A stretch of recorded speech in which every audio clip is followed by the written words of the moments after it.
Hello students, तो आज हम लोग करने वाले हैं अपनी क्लास 9th का अध्याय 2 बहुपद की प्रश्नावली 2.3। तो हम शुरू करते हैं पहले प्रश्न से। बताइए कि निम्नलिखित बहुपदों में से किस बहुपद का एक गुणनखंड x+1 है। x+1 का मतलब है कि जो हम x की वैल्यू निकालने वाले हैं उससे अगर इन सब में से जिनका जीरो आएगी वो इसके गुणनखंड होंगे और जिसका जीरो नहीं आएगा वो इसका गुणनखंड नहीं होंगे। ठीक है, तो शुरू करते हैं। x+1 हमें दिया हुआ है, बराबर में हम जीरो रखेंगे। ठीक है, तो x बराबर में क्या निकल के आएगा हमारे पास, -1 निकल के आएगा।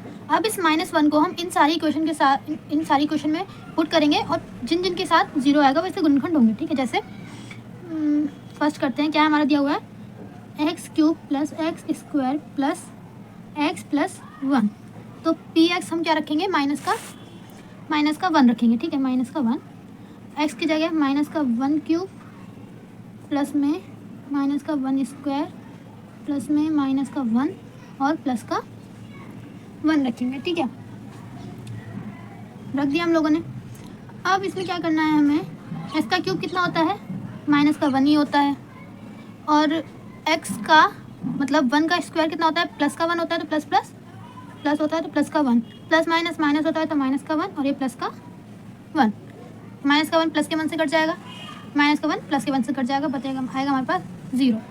ठीक है, तो इसमें हम क्या लिख देंगे यहाँ पर, p-1 बराबर है 0 के, 0 आंसर आया ना, 0 के, इसलिए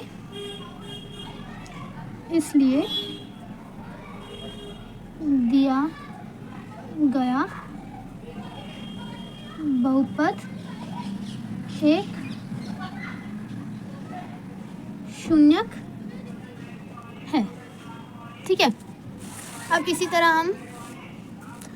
हम अपना क्वेश्चन नंबर 2 भी इसका पार्ट 2 भी करेंगे। ठीक है, पार्ट 2 हमारा क्या दिया गया है, x⁴ x³ x² x+1।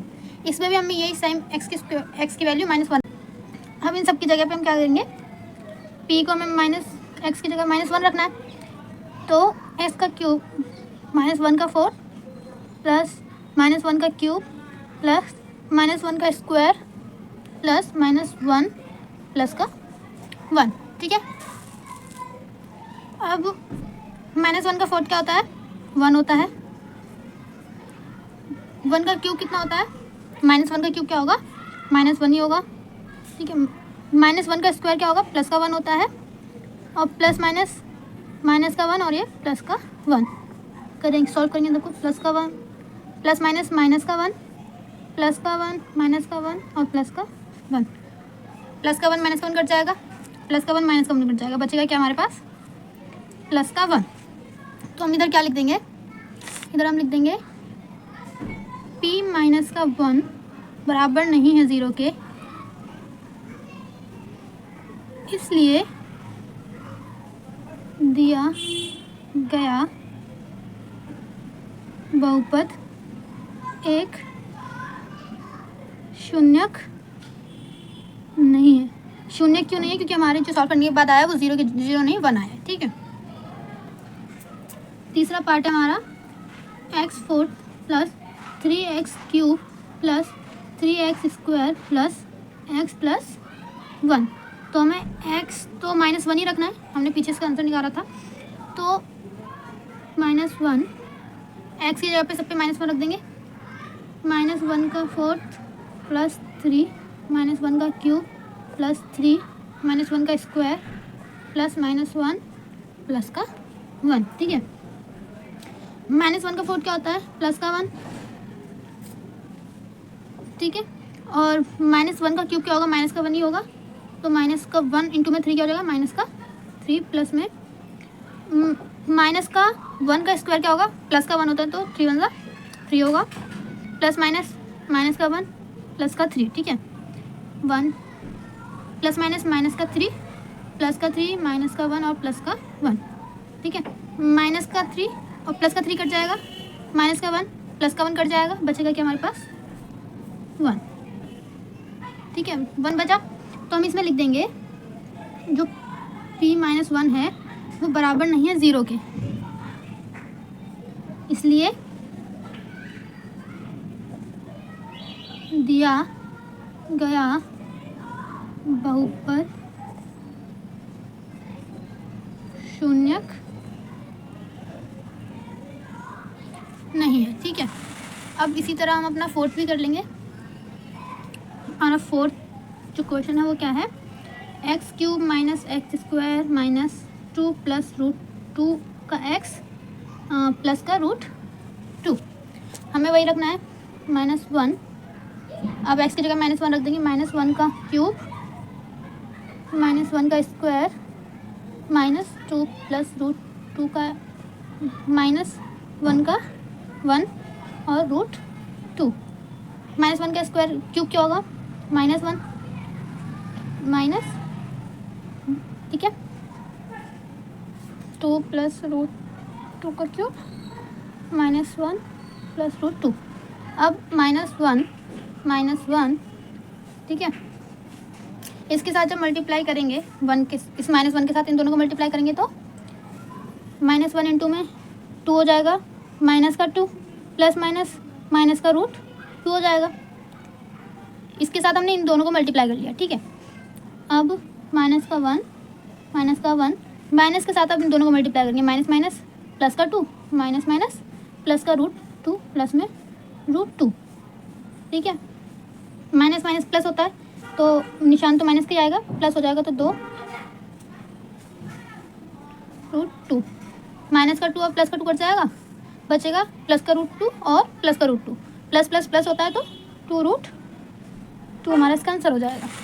ठीक है, इस तो हम क्या लिखेंगे, p-1 बराबर नहीं है 0 के, इसलिए दिया गया बहुपद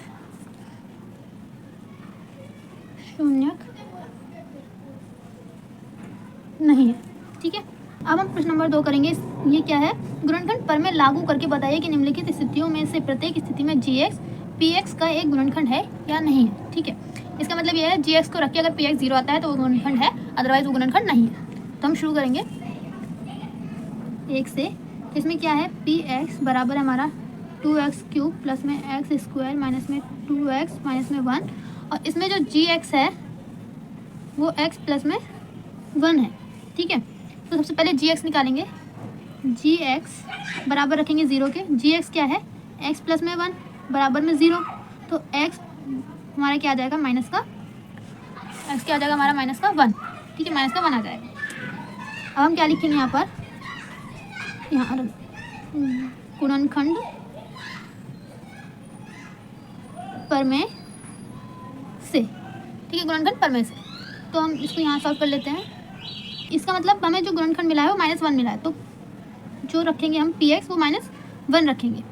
किसके लिए, 2x स्क्वायर क्यूब प्लस में एक्स स्क्वायर माइनस में 2x माइनस में 1 के लिए हम x की जगह पे -1 रखेंगे। 2 - 1 का क्यूब प्लस -1 का स्क्वायर -2 - 1 -1। ठीक है, तो सबसे पहले 2 1 -1 का क्यूब क्या होगा, -1 ही होता है, प्लस -1 का स्क्वायर क्या होगा, प्लस का 1 होगा, -2 और प्लस माइनस प्लस, तो प्लस का 2 माइनस का 1 आ जाएगा। ठीक है, अब करेंगे तो -2 प्लस 1 प्लस 2 माइनस 1, माइनस का 2 प्लस का 2 कट जाएगा, प्लस का 1 माइनस का 1 कट जाएगा, तो हमारे पास क्या आएगा 0। ठीक है, अब हम क्या लिख देंगे, px बराबर है 0 के, इसलिए gx px का गुणनखंड है। ठीक है, अब इसी तरह हम क्वेश्चन इसका पार्ट 2 करते हैं। यहाँ पर जो पार्ट 2 है उसका प्रश्न हमें जो दिया गया है वो क्या दिया गया है, प्रश्न दिया गया है px x cube plus 3x square plus 3x plus 1, और इसका जो gx है x प्लस 2 दिया गया है, x प्लस 2 दिया गया है। ठीक है, तो सबसे पहले gx निकाल लेंगे, बराबर रखेंगे 0 के, gx क्या है, x प्लस 2 बराबर में 0, तो x क्या आ जाएगा, माइनस का 2। तो क्या लिखेंगे हम यहाँ पर, गुणनखंड प्रमेय से। गुणनखंड पर में से, ठीक है। तो गुणनखंड पर में से हम, आप यहाँ पर सीधे लिख सकते हैं, मैं यहाँ लिख रही हूँ, ठीक है। p माइनस 2 किसके लिए है ये, x cube plus 3x square plus 3x plus 1, ठीक है। अब एक्स से वहाँ पर -2 रखेंगे, -2 का क्यूब प्लस 3 -2 का स्क्वायर प्लस 3 -2 प्लस 1, ठीक है। -2 का क्यूब क्या होता है, -2 का क्यूब होगा माइनस का 8 प्लस में 2 का स्क्वायर, -2 का स्क्वायर क्या हो जाएगा, 4 हो जाएगा, तो 3 4 जा 12, ठीक है। प्लस माइनस माइनस 3 दूनी 6 प्लस का 1। अब क्या करेंगे हम, प्लस माइनस माइनस होता है तो यहाँ निशान तो प्लस का आ जाएगा, क्योंकि बड़ा नंबर के आगे जो निशान होता है उसे लगाया जाता है। तो 12 में से 8 गया तो 4, ठीक है। और 6 में से 2 गया तो माइनस का 2 प्लस का 1, तो हमारे पास क्या आंसर आ जाएगा, प्लस माइनस माइनस माइनस का 1 आ जाएगा। तो हम इसे क्या लिखेंगे, p -2 बराबर नहीं है 0 के, इसलिए gx px का गुणनखंड नहीं है, ठीक है। हमारा जो थर्ड पार्ट है वो है px बराबर है x cube minus 4x square plus x plus 6, जिसके लिए gx जो है वो है x माइनस 3। तो सबसे पहले gx निकालेंगे, gx हमारा 0 के बराबर रखेंगे, x माइनस 3 0, x हमारे पास आ जाएगा 3। अब इधर हम लिख देंगे गुणनखंड पर में से px हमारा क्या हो जाएगा, px हमारा आ जाएगा 3, जो हमने यहाँ निकाला है। अब हमें जहाँ जहाँ x है वहाँ 3 पुट करना है, ठीक है। तो 3 का क्यूब माइनस 4, 3 का स्क्वायर प्लस 3 प्लस 6। अब 3 का क्यूब क्या होता है 27, 3 का स्क्वायर क्या होता है, 3 का स्क्वायर होता है 9, तो माइनस 9 4 जा 36 प्लस 3 प्लस 6। अगर 36 में 27 आएगा तो माइनस का 9 आएगा, क्योंकि माइनस का निशान बड़ा तो माइनस लिखेंगे, ठीक है। प्लस का 3 प्लस का 6, प्लस माइनस माइनस होता है, 9 में से 6 गया, 9 में से 3 गया तो 6 प्लस का 6 काटेंगे 0 आएगा, 0 आया। तो p3 बराबर है 0 के, इसलिए gx px का एक गुणनखंड है, ठीक है। 2.3 के फर्स्ट और सेकंड क्वेश्चन कंप्लीट होते हैं।